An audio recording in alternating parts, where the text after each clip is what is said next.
I believe that in this season, God is telling some people to close some doors. And God is shutting some doors point blank because you won't shut them.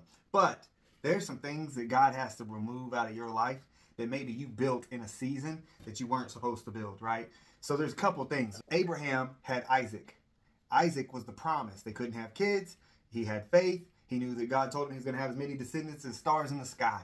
And now he's 100 years old, still doesn't have kids. He's probably sweating bullets. I'd be sweating bullets too. I don't know how much time I got left. I don't know how I'm going to do it. So, out of forceful striving, he has a baby with another lady, with his handmaiden. So he's like, hey, you know what? Things ain't working right with my 100-year-old wife. So let me get a little newer model and I can, have a new baby, right? So he has a baby with another lady. And then he has a baby that's named Ishmael. So Ishmael was born out of rushing God. And just so you know, God's not on the same timeline as us. It says in the Bible that a day is like 1,000 years to God, and 1,000 years is like a day to God. So when people say, "Oh, how come he hasn't returned yet?"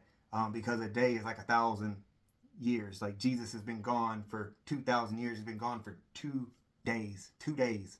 I'm just saying. So back to the babies with the other ladies. Okay, Ishmael was born.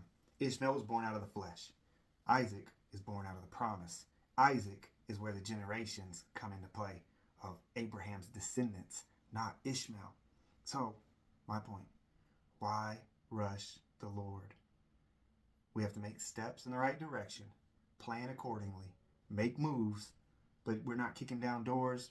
We know that God is in control, that He's going to make it happen in His season, but we cannot sit around and do nothing. We cannot sit around and do nothing. We have to do something, get in the right place.